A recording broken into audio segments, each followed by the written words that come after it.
ألا يا ساكن القصر المعلق ستدفن عن قريب في التراب له ملك ينادي كل يوم لدون الموت وقنون الخراب قليل عمرنا في دار دنيا ومرجعنا إلى بيت التراب لا إله إلا الله لا إله إلا الله لا إله إلا الله لا إله إلا الله زر لا إله إلا الله لا إله إلا الله لا إله إلا الله لا إله إلا الله لا إله إلا الله لا إله إلا الله محمد رسول الله سبحانك لا علم لنا إلا ما علمتنا إنك أنت العليم الحكيم قال رب اشرح لي صدري ويسر لي أمري واحلل عقدة من لساني يفقهوا قولي وبك نستعين يا مستعان उल्फत में बराबर के वफा हो के जफा हो उल्फत में बराबर के वफा हो के जफा हो हर चीज में लज्जत है अगर दिल में मजा हो हर चीज में लज्जत है अगर दिल में मजा हो एक चश्मे ज़दन गाफिल सा शाह नबाशी शायद के नगाहे कुनदा गाहे नबाशी शायद के नगाहे कुनदा गाहे नबाशी दुनिया में हो दुनिया का तलबगार नहीं हो दुनिया में हो दुनिया का तलबगार नहीं हो बाजार से गुजरते खरीदार नहीं हो बाजार से गुजर हो खरीदार नहीं हो चर मुजम्मिल दुलाल बाजार দারুল উলুম নুরানি ও হাফিজিয়া মাদ্রাসার উদ্যোগে 3 দিন ব্যাপী ষষ্ঠতম বার্ষিক তাফসীরুল কুরআন মাহফিলের আজ দ্বিতীয় দিন 29 ডিসেম্বর রবিবার সম্মানিত এই মহাতি মাহফিলের সম্মানিত সভাপতি প্রধান অতিথি ও বিশেষ অতিথিবৃন্দ মুআজ্জাজ মুকাররম জাতির মাথার মুকুট হযরত উলামায়ে কেরাম দূর দূরান্ত থেকে আগত আল্লাহ পাকের আশিকিন শাকিরিন জাকিরিন মুহিব্বিন মুরবিয়ান আওয়াম কলিজার টুকরা আমার সমবয়সী যুবক বন্ধুগণ স্নেহের ছোট ভাই পর্দার আড়ালে অবস্থানরতা শ্রদ্ধেয়া ও সম্মানিতা মা ও বোনেরা মহান দয়াময় রব্বুল আলামিনের দরবারে লাখো কোটি শুকর ও সুজুদ যে মহান রব্বুল আলামিন আপনাকে আমাকে অত্যন্ত মহব্বত করে ভালোবেসে মহাগ্রন্থ পবিত্র কুরআনুল কারীম ও মহাবাণী পবিত্র হাদিস শরীফের আলোকে ইহকাল জীবনে শান্তি ও পরকাল জীবনে মুক্তির সন্ধানে বেহেশতের বাগান জান্নাতের বাগান উলামায়ে কেরামদের মজলিস আশিকিন জাকিরিনদের মজলিস তথা গুনাহ মাফের মজলিসে দুনিয়ার সমস্ত ঝামেলা থেকে হেফাজত করে 10 মায়ের 10 সন্তানকে একই সাথে আপন হয়ে জুড়ে মিলে বসার তৌফিক দান করেছেন এইজন্য মহান দয়াময় রব্বুল আলামিনের দরবারে সকলেই ঈমানের আওয়াজকে উঁচু করে মুসলমান হিসাবে একই আওয়াজে কালেমাতুশ শুকর আদায় করি আলহামদুলিল্লাহ লক্ষ কোটি দুরূদ ও সালাম বিশ্ব মানবতার কান্ডারি বিশ্ব মানবতার মুক্তির দিশারি সাইয়্যিদুল মুরসালিন রাহমাতুল লিল আলামিন শাফিউল মুসলিমিন খাতামুন সাইয়্যিদুস সাকলাইন, ইমামুল মুরসালিন, শাফিয়ে আযম, রাসূলে আকরাম, রহমতে আলম, হাবিবে কিবরিয়া, আশরাফুল আম্বিয়া, সাইয়্যিদুল আম্বিয়া, শাফিয়ে মাহশর, সাকিয়ে কাউসার, আকায়ে নামদার, মদিনা কা তাজদার, হযরত মুহাম্মদুর রাসূলুল্লাহ সাল্লাল্লাহু আলাইহি ওয়াসাল্লামের উপর। আপনারা খুশি না বেজার? এই যে দ্বীনের মাহফিল, দ্বীনি মজলিস, জান্নাতের বাগান আপনাদের এই চরের মধ্যে ভোলা একটা দ্বীপ, চতুর্পাশ থেকে নদী সমুদ্র বিচ্ছিন্ন। এই দ্বীপের মধ্য থেকে আরেকটা দ্বীপ বিচ্ছিন্ন, পাশে মনপুর আরেকটা দ্বীপ, চর জগদ্দী আরেকটা দ্বীপ। এই দ্বীপের মধ্যে আল্লাহর প্রেমিক বান্দা যে আছে এটার প্রমাণ এই দ্বীনি মাহফিলের প্যান্ডেল। এটা প্রমাণ দেখাই দিছে।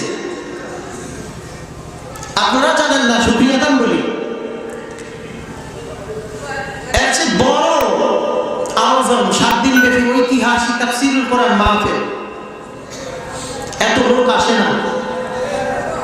একটা কথা আছে না যে হুজুরের ঘরে সব দিন পাওয়া যায় না, সরের মধ্যে কে আসে? আসে যাই তো শুনি, শুনলে লোকসান তো হইব না, লাভ তো হবে, ঠিক না বেঠিক? আমরা এখানে আসতে পারছি না, আল্লাহ নিয়ে আসছে। এই এলাকার মধ্যে আরো মানুষ আছে না নাই? যে অনেক আছে তথাকথিত বুদ্ধিজীবী, নিজেকে নিজে বুদ্ধিজীবী দাবি করে, হ্যাঁ মনে করে হ্যাঁ না হইলে বিচার হয় না। নাই এমন লোক? আমি তো মাতবার, আমি না হইলে কি বিচার সালিশ হয়নি? হ্যাঁ, আবার স্লোগান দেয় নেতার চরিত্র ফুলের মতো পবিত্র, নামাজ পড়ে না একত্র। তা নামাজ একত্র না পড়লে আবার ফুলের মতো পবিত্র কিভাবে হয়? কথা কান না কাজ। পবিত্র তো ওই ব্যক্তি যে ব্যক্তির সম্পর্ক মসজিদের সাথে আছে, মাদ্রাসার সাথে আছে, দ্বীনি প্যান্ডেলের সাথে আছে, উলামাদের সাথে আছে, ঠিক না বেঠিক? এরা পবিত্র। দাম দেখবা না দেখ, এরাই সফলতা, এরাই কামিয়াবি, এরা ভ্রষ্ট নয়, এরা সঠিক পথের দিশারি, ঠিক না বেঠিক? তো বলতেছিলাম যে এলাকার মধ্যে অনেক মানুষ আছে, সবাই আসতে পারে না। আচ্ছা বলেন দেখি, এই এলাকার মধ্যে এমন ধনাঢ্য ব্যক্তি আছে না বছরে যদি ইচ্ছা করে 2 একবার মক্কা মদিনায় আসা যাওয়া করতে পারে? আছে যে, কিন্তু বছরের পর বছর চলে যায়, মক্কায় মদিনায় আসার তৌফিক, যাওয়ার তৌফিক হয় না। ইচ্ছা করলেই দ্বীনি প্যান্ডেলের মধ্যে আসতে পারে না, যদি আল্লাহ তৌফিক। অনেকে আছে মক্কা মদিনায় ফাস্টফুডের মধ্যে এখনো লাগাইতে পারে না ভিসা, কিন্তু এরা ট্যুরের মধ্যে চলে যায়, ভারতের দার্জিলিং এ চলে যায়, বিভিন্ন এলাকার মধ্যে ঘুরতে চলে যায়। বাংলাদেশের মার্কেট ভালো লাগে না, কলকাতায় মার্কেট করে, শিলিগুড়িতে মার্কেট করে, বোম্বাই হাজিয়ালিতে যায়, তাজমহলে যায়, আজমিরে যায়, বিভিন্ন জায়গায় ঘুরতে যায়, কিন্তু বছরের পর বছর চলে যায়, লক্ষ লক্ষ কোটি কোটি টাকার মালিক সমস্ত জায়গার মধ্যে খরচ করতে পারে, কিন্তু তারা দ্বীনি প্যান্ডেলের মধ্যে আসতে পারে না, মক্কা মদিনায় ঘুরতে পারে না। এই কথার থেকে প্রমাণ হয়ে গেল, টাকা থাকলেই মক্কা মদিনায় যাওয়া যায় না, টাকা থাকলেই দ্বীনি প্যান্ডেলের মধ্যে আসা যায় না। যদি আল্লাহ কবুল তাআতু তৌফিকে তাআতু হামসে তু ইয়ামানত ওয়া ইজাবাতু হামসে তু ই আমানত চন্দ রোজা নজদ মাস্ত দর হাকিকত মালিকে হর শাই খুদাস। টাকা থাকলেই মক্কা মদিনায় ঘোরা যায় না, টাকা থাকলেই দ্বীনি প্যান্ডেলের মধ্যে আসা যায় না, টাকা থাকলেই টাকা দিয়ে মসজিদ নির্মাণ হয় না, টাকা থাকলেই মাদ্রাসা নির্মাণ হয় না, টাকা থাকলেই ফকিরদের মিসকিনদেরকে ভালোবাসা যায় না, টাকা থাকলেই অন্যের খোঁজ খবর রাখা যায় না, যদি আল্লাহ কবুল না করে, ঠিক কিনা?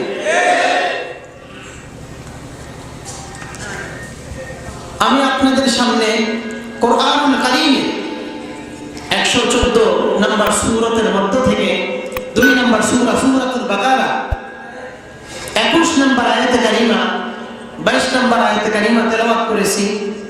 অসংখ্য অগণিত হাদিস সমূহের মধ্য থেকে একখানা হাদিস আল্লাহ নবী সাল্লাল্লাহু আলাইহি ওয়াসাল্লামের জবানের বাণী আপনাদের সামনে আমি পড়েছি। যদি আল্লাহ তৌফিক দান করে তাহলে এই কোরআনে কারীমের আয়াত এবং হাদিসের আলোকে হেদায়েতের নিয়তে, ইখলাস ও রুহানিয়তের সমন্বয়ে, ধৈর্যের সাথে আমলের নিয়তে যেন আমাকে এবং আমাদেরকে বলা এবং শ্রবণ করার তৌফিক দান করুন। আমিন। আমিন বলবেন না আরো জোরে? আমি আপনাদের সামনে যে কোরআনুল কারীমের আয়াতখানা তেলাওয়াত করেছি, এই আয়াতের মধ্যে আল্লাহ পাক রব্বুল আলামিন আপনাকে আমাকে দুনিয়ার প্রতিটা মানুষকে লক্ষ্য করে বলতেছেন যে বান্দা, আমি তোমাকে দুনিয়াতে পাঠাইছি, তুমি আমার জন্য ইবাদত করো। কেন করবা? কি জন্য করবা? কোথায় ছিলা? কোথা থেকে আসছো? কোথায় পাঠিয়েছি? আবার তোমাকে এখান থেকে একদিন আমি আমার ডাকে আবার সাড়া দিয়ে নিয়ে যাব। আল্লাহ পাক রব্বুল আলামিন বলেন, ইয়া আইয়ুহান নাসু উবুদু রাব্বাকুমুল্লাযী খালাকাকুম ওয়াল্লাযীনা মিন ক্বাবলিকুম লাআল্লাকুম তাত্তাকুন।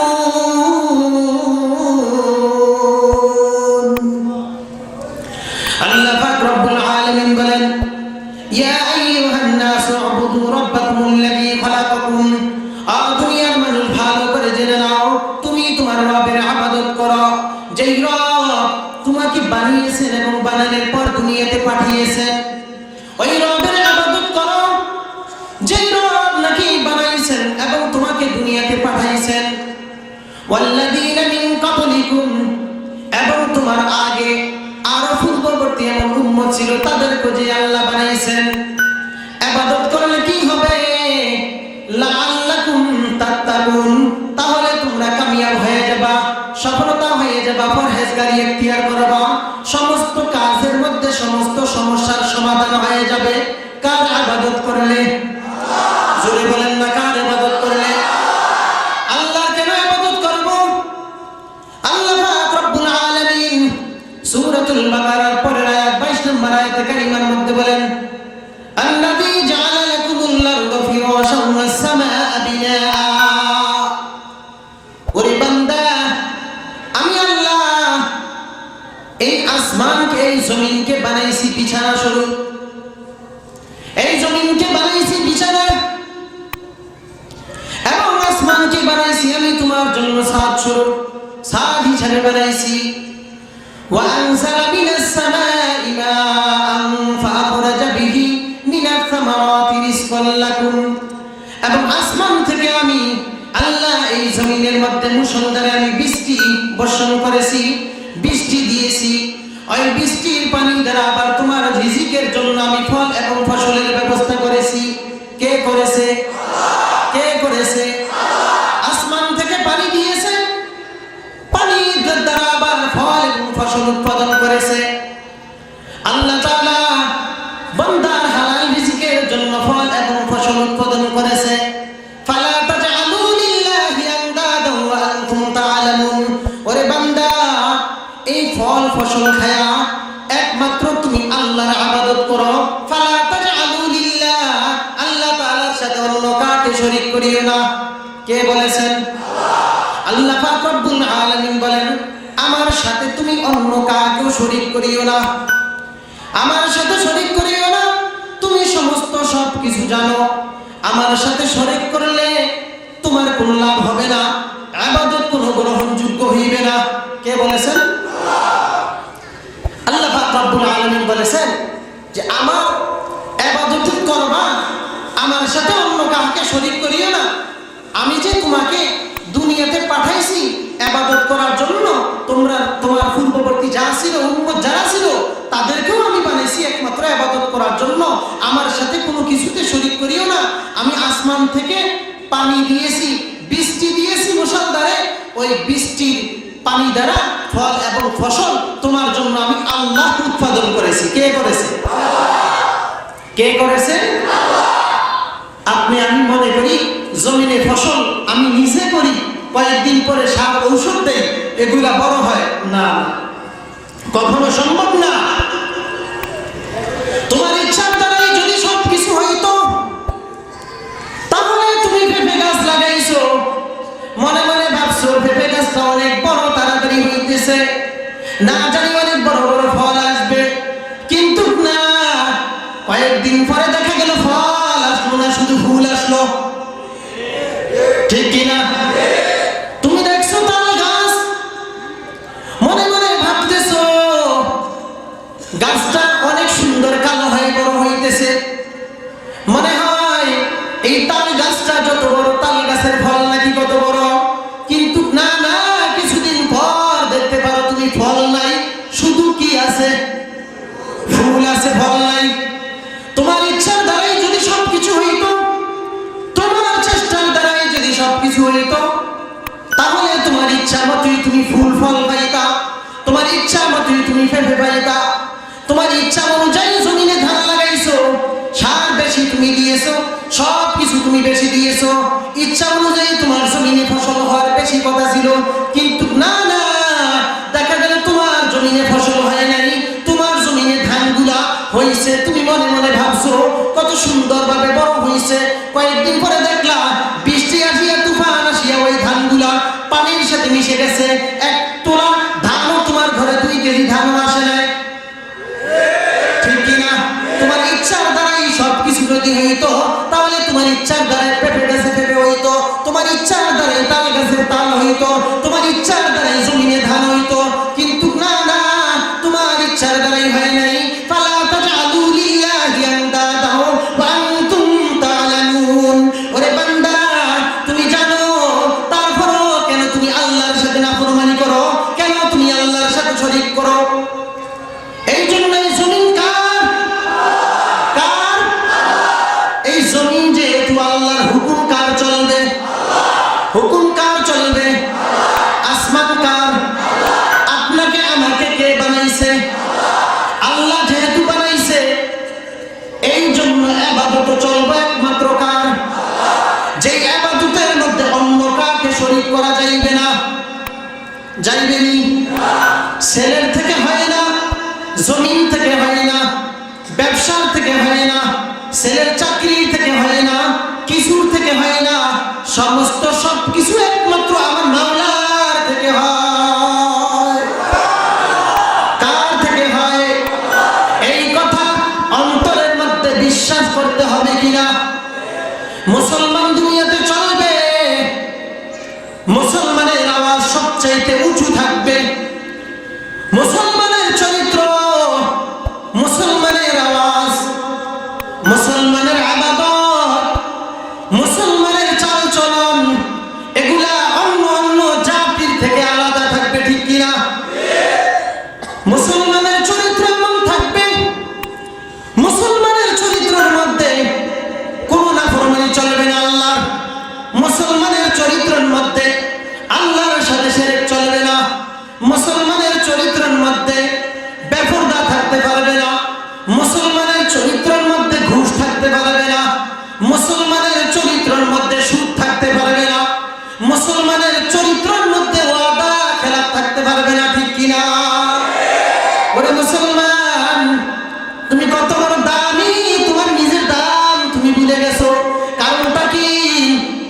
ভারতের বাবরি মসজিদের চূড়ায় উঠিয়া যে মিনারের মধ্যে 1992 সালের 6 ডিসেম্বর সোমবার দিন 12:35 সময় যে 2 যুবক ভারতের উত্তর প্রদেশের লখনৌ জেলার অযোধ্যা এক কসবা, ওই কসবার মধ্যে বাবরি মসজিদ আল্লাহ দেখার তৌফিক দিয়েছেন কিছুদিন আগেও, ওই মসজিদের চূড়ার মধ্যে 1992 সালের 6 ডিসেম্বর সোমবার দিন 12:35 মধ্যে সর্বপ্রথম যে 2 যুবক ওই সাফাল নিয়ে গম্বুজের উপর আঘাত করলো আর গম্বুজটা ভেঙে দিল, ওই 2টা যুবকও তোমার মতো একটা যুবক ছিল, কিন্তু তারা মুসলমানের ঘরে জন্ম নেয় নাই, তারা কাফেরের ঘরে জন্ম নিয়েছেন। কাফেরের ঘরে জন্ম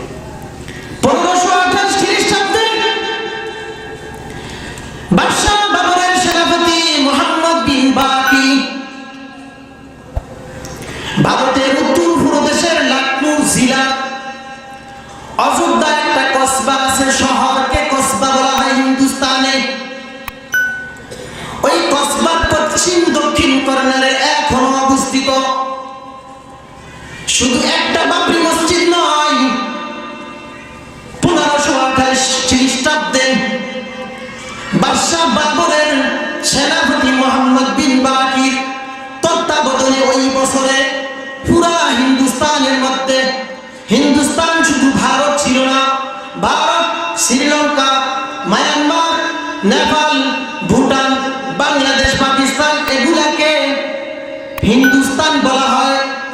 এই হিন্দুস্তানের মধ্যে বাদশাহ বাবরের হুকুমে বাদশাহ বাবরের সেনাপতি মোহাম্মদ বিন বাকি 400 মসজিদ নির্মাণ করছে। সুবহানাল্লাহ কইবেন না? কয়শো মসজিদ? আরে মুসলমান, শুধু বাবরি মসজিদ একটা নাই, আরো কয়েকটা মসজিদের দেখা পাইছি। ভারতের উত্তর প্রদেশের শামলি জেলার পশ্চিম পাশে একটা শহর আছে পানিপত। ওই শহরের মধ্যে আমাদের দর্শে নাজামির মধ্যে একটা কিতাব পড়ানো হয়, মা লা বুদ্দা মিনহু। সালাউল্লাহ ফানিপতি রাহমাতুল্লাহ আলাইহি যেই জামানার মধ্যে, যেই জায়গার মধ্যে শুয়ে আছেন, ওই জায়গার মধ্যে যিনি নাকি তাফসীরে মাযহারি লিখেছেন, একটা মসজিদ আছে, আমি নিজে দেখেছি। দারুল উলুম দেওবন্দে পড়া অবস্থায় 2 বার যাওয়ার তৌফিক হয়েছে। আরেকটা মসজিদ দেখেছি উত্তর প্রদেশের পাশে আরেকটা শহর আছে রুড়কি, ওই শহরের মধ্যে আরেকটা মসজিদ, বাদশাহ বাবরের নাম লেখা। আমার ঘটনা বলার উদ্দেশ্য না, কিন্তু কি বুঝাইতে চাই খেয়াল করেন। মুসলমানের চরিত্র, মুসলমান যে কোনোদিন হিন্দুদের প্রতি সর্বপ্রথম আঘাত করে না, এটার প্রমাণ দিতে চাই। মুসলমান এমন জাতি, মুসলমানের দাম কত বড় দাম শুনে নেন। আপনা একজন সাধারণ একদিন কালেমা পড়েছে, জীবনে কোনোদিন নামাজ পড়ে নাই, কোরবানির ঈদের দিন নামাজ তৌফিক হয় নাই। বলে হুজুর কেন তৌফিক হয় নাই? কোরবানির ঈদের দিন ঈদের নামাজ পড়তে পারে নাই, গরু জবাই করার ভিড়ে ছিল। কথা কয় না, একদম নাই। রমজানের ঈদের দিনও নামাজ পড়তে পারে নাই। বলে কারণ কি হুজুর? রমজানের ঈদের দিন মিষ্টান্ন বিক্রি করতেছিল, মিষ্টি বেচতে বেচতে ঈদের নামাজ শেষ। না এমন মানুষ আসেনি? এই লোকগুলা জীবনে নামাজ পড়তে পারে নাই, কিন্তু ওয়ারিস সূত্রে মুসলমান। সে জানে তার নাম মুসলমান, নামের দিকে তাকাইলে বুঝা যায় আব্দুর রহমান, আব্দুল খালেক, আব্দুল মালিক, আব্দুল সত্তার। নাম জিজ্ঞাসা করলে বুঝা যায় মুসলমান। কিন্তু এই মুসলমানের সন্তানের কত বড় দাম।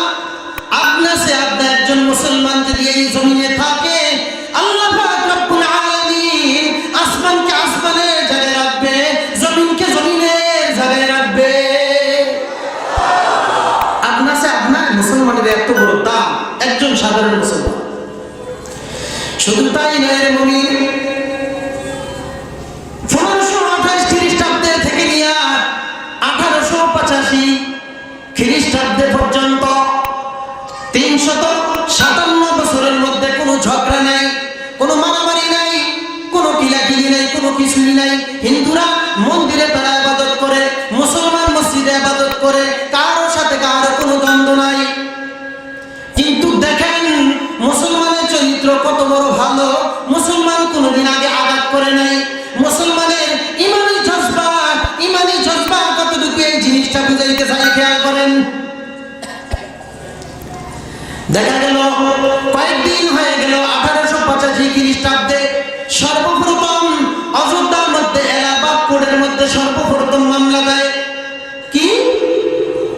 বলবীর সিং কয় আমাদের দেবনাথ, আমাদের রাম এখানে গমন করেছেন, নাউজুবিল্লাহ বলুন। আমরা এখানে কিছুদিনের জন্য একটা তাবু লাল গালিচা আসবো, রোববার দিন আমরা ইবাদত করব। কিন্তু না, সেই ইবাদত করার জন্য তৌফিক হয় নাই।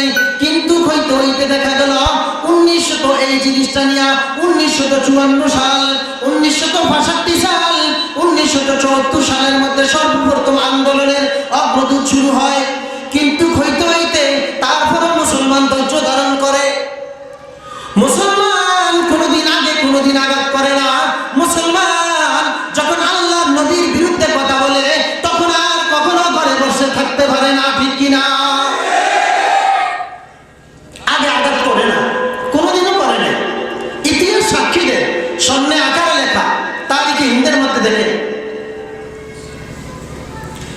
সুন্দর করে 1990 সাল 25শে জুলাই ভারতের গুজরাটের একটা জায়গা সোমনাথ থেকে লাল কৃষ্ণ আদবানি সর্বপ্রথম নাউজুবিল্লাহ দেখুন বাবরি মসজিদ ভাঙার জন্য রথযাত্রা শুরু করার পর 2 বছর হাঁটতে হাঁটতে আস্তে আস্তে যখন এরকম বাবরি মসজিদের চূড়ায় উঠিয়া সর্বপ্রথম সাবাল দিয়া মারার সাথে সাথে যখন মসজিদের গম্বুজটা ছিদ্র হয়ে যায়, যেই 2 যুবক, একটা যুবকের নাম হলো যোগেন্দ্র পাল আর একটা যুবকের নাম হলো বলবীর সিং, কিন্তু আল্লাহ পাক রব্বুল আলামিন তার হাতে সমস্ত দিলের মালিককে, হেদায়েতের মালিককে আল্লাহ পাক রব্বুল আলামিন হেদায়েত দিবে। এই জন্য কত সুন্দর করে যেই 2 যুবক, একটা শুধু বাবরি মসজিদের গম্বুজের মধ্যে সর্বপ্রথম যেই যুবক আঘাত করলো, ওই যুবকের অন্তরের মধ্যে আল্লাহ হেদায়েতের বাতি জ্বালিয়ে দিল। আর ওই যুবক নিয়ত করলো, একটা মসজিদ আমি ভাঙলাম, এই জন্য আমি মরা পর্যন্ত 100 মসজিদ নির্মাণ করব। কত? 100 মসজিদ ভাঙার পর বৃহস্পতিবার দিন বাড়িতে গেল ভারতের উত্তরপ্রদেশে পানিপত জেলায়। বাবা বলতেছে, বাবা তুমি কোথা থেকে আসলা? বলে আমি বাবরি মসজিদ ভাঙলাম। বলে খবরদার, আমার মনে হয় অতি সত্তর তোমার ব্রেন নষ্ট হয়ে যাবে। রাস্তায় চল, আল্লাহরে দেখছি আমরা, নবীরে দেখছি, সাহাবাগরে দেখছি, কিন্তু আমরা এই পথে চলার জন্য চেষ্টা করি না। কাদেরকে মানি? আল্লাহকে মানি, আল্লাহ রসুলকে মানি, দেখি না মানি। কেন মানি? হুজুরদের থেকে শুনতে শুনতে আমাদের দিলের ভিতরে একটা কি হয়ে গেছে, ঈমান মজবুত হয়ে গেছে, আমরা মানতেছি। আচ্ছা বলেন দেখি বাবা, সবাই কি আমেরিকা গেছেন নাকি? হ্যাঁ, সবাই কি ভারতে গেছেন? এখন আমি যদি বলি যে ভারতের দিল্লি জামে মসজিদের যে মিনারটা পশ্চিম পাশে দক্ষিণ কোণারে, এটা অনেক উঁচা, এইটার উপরে উঠলে পুরা দিল্লি শহর দেখা যায়। আমি উঠছি, এই জন্য আমি বলতে পারি। এখন আমি যদি বলি বাবা আমি দেখছি, আপনি না দেখেও বিশ্বাস করেন। কেন করেন? পত্রিকায় দেখতে দেখতে, পেপারে দেখতে দেখতে, বিভিন্ন জায়গায় দেখতে দেখতে এটা বিশ্বাস করেন না? করেননি? আপনারা বিশ্বাস কেন করেন?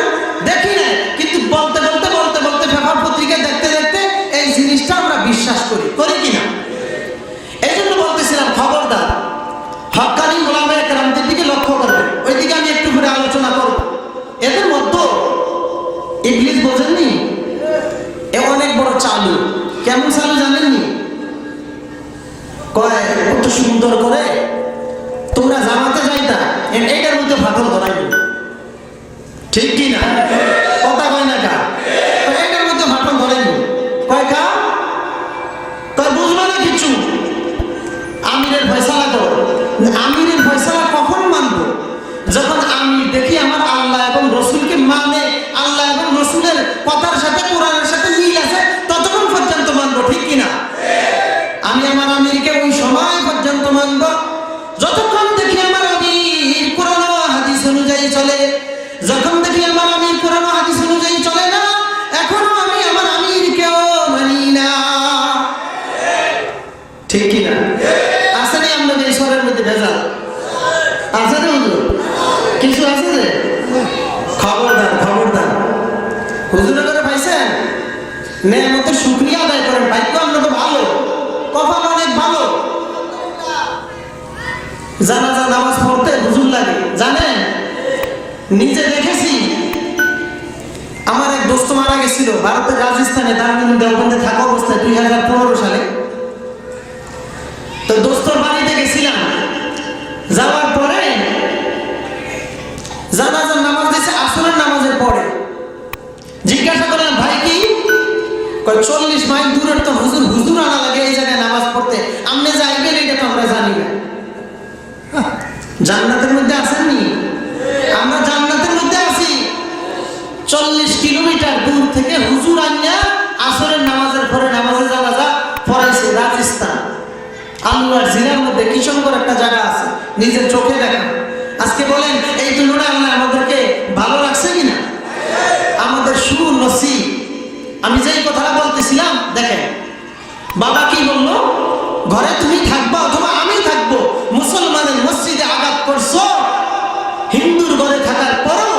এটা তার বিশ্বাস হয়ে গেছে যে তোমার ব্রেন ঠিক থাকবে না। এই জন্য বাবা ঘর থেকে বের হয়ে চলে যায়। 1 বছর 3 দিন পর বাবা বলক শহরের মধ্যে গিয়া, ওই জায়গা থেকে বলন্দর শহরের মধ্যে গিয়া বাবা মারা যায়। কিন্তু 1 দিন 2 দিন 3 দিন হয়ে যায়, ছেলেটার ব্রেন নষ্ট হয়ে গেল। বাবা একদিন খাবে দেখায়, ওরে সন্তান, তোমাকে কত সুন্দর করে আমি লেখাপড়া করাইলাম, চাকরি দিয়েছি, তারপর কেন রে সন্তান তুমি সব কিছু ভুলিয়া মুসলমানদের মসজিদে তুমি আঘাত করেছো? খবরদার, এখনো সময় আছে, এখনো সময় আছে। যদি তুমি সমস্ত সবকিছু মানতে চাও, আর যদি তুমি ঠিক মতো আদায় করতে চাও, ব্রেন যদি ঠিক মতো বানাইতে চাও, দেমাগ যদি তোমার ঠিক মতো করতে চাও, এখন গিয়া তাড়াতাড়ি এই সময় তুমি কোথায় যাও? মুসলমানের মসজিদের ইমামের কাছে যাও। ইমামের কাছে গিয়া হাত 2টা নত করিয়া, মাথা 2টা নত করিয়া তার কাছে এরকম ভাবে গিয়া কালেমা পড়ো। বাবা যখন এই কথা বলল, সন্তান সকালবেলা উঠিয়া মানুষকে জিজ্ঞাসা করে, ইমাম সাহেব, আমি এত বড় একটা অন্যায় করেছি, সেই অন্যায় আমার মনে হয় আল্লাহ মাফ করবে না। ইমাম সাহেব বলছে, ভাই তুমি কি অন্যায় করেছো?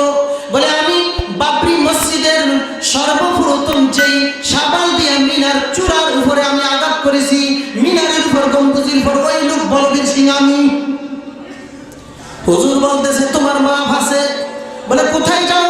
বলে, উত্তরপ্রদেশে চলে যাও, কালিম সিদ্দিকীর কাছে, দাঁড়িয়ে ইসলাম, হিন্দুদেরকে দাওয়াত দেয়। কালিম সিদ্দিকী অনেক বড় আল্লাহ বলে।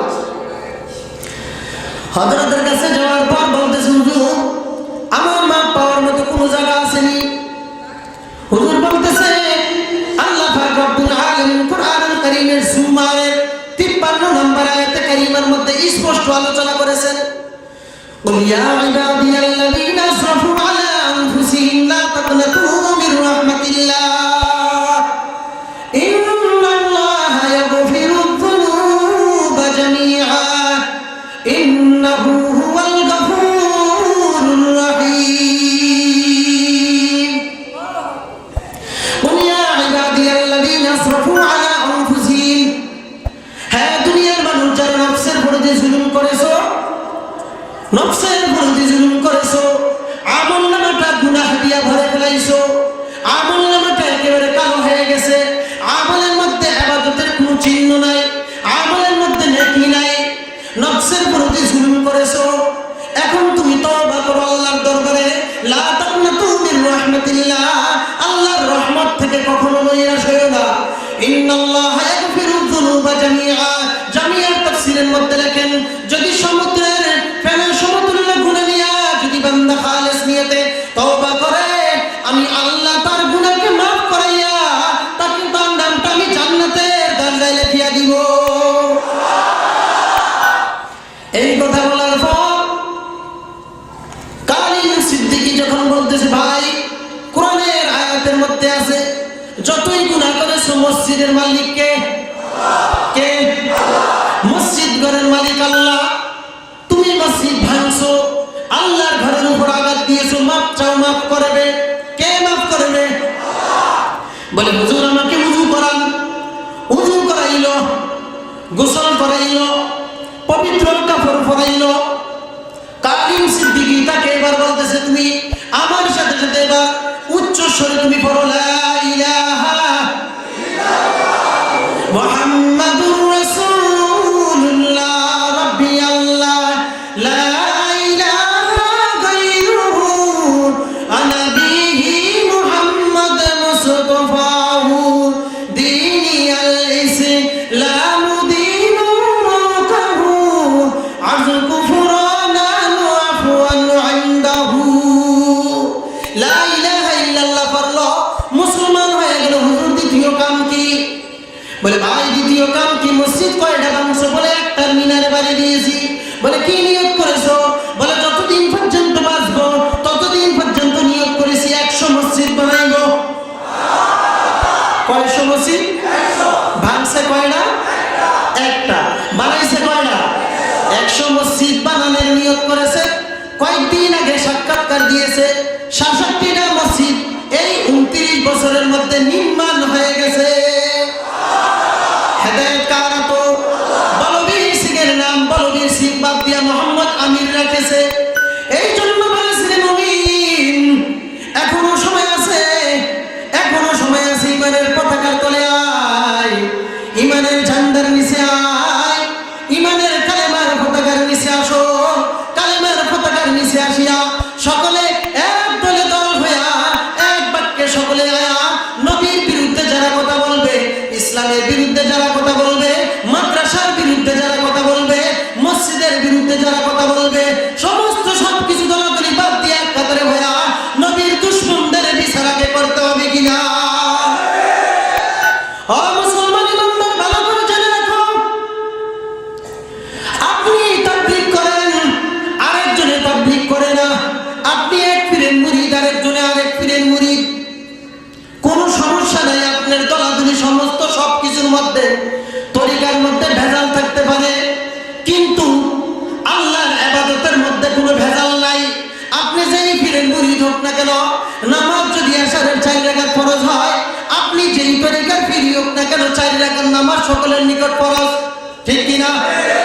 এই জন্য বলতেছি, আপনি যেই তরিকার পীরই হোক না কেন, যেই তরিকার পীরের মুরিদ হন না কেন, কোনো সমস্যা নেই, কোনো কিছু, কোনো ভয় নেই, কোনো চিন্তা নেই, কোনো টেনশন নাই।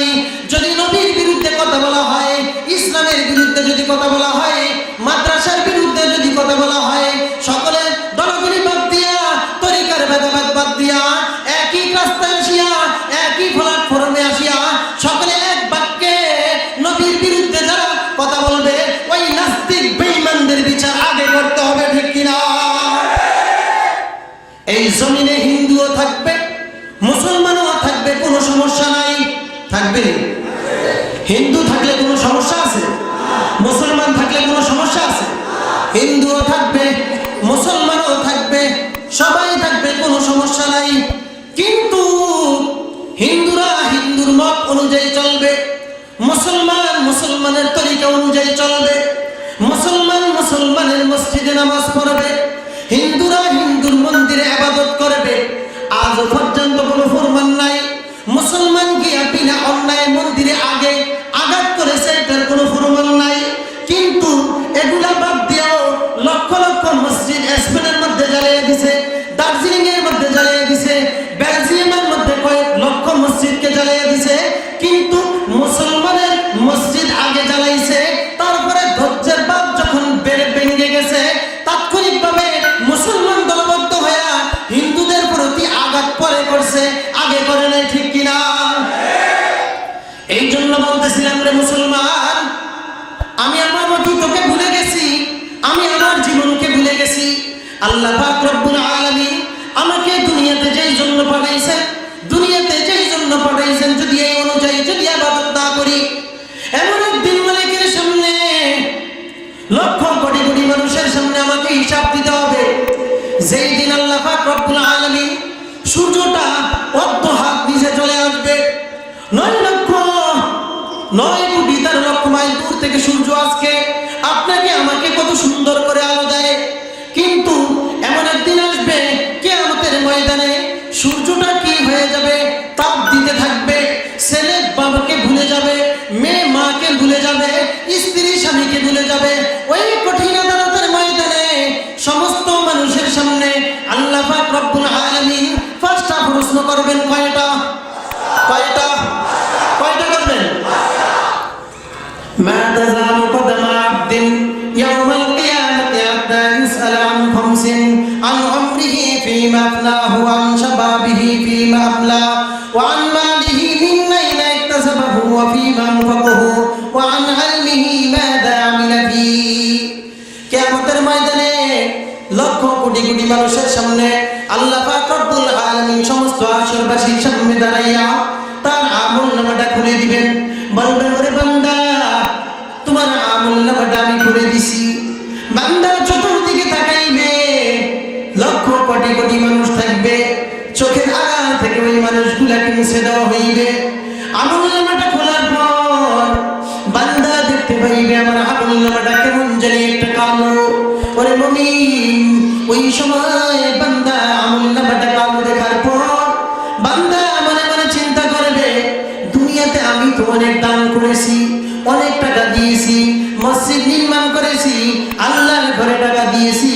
আজকে কেন আমার আমলনামাটার মধ্যে কোনো নেকের আমল নাই?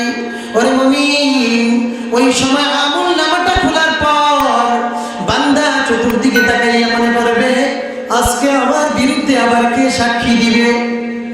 আল্লাহ পাক রব্বুল আলামিন বলবেন, আমার ফেরেশতারা কি তোমার প্রতি জুলুম করছে নাকি?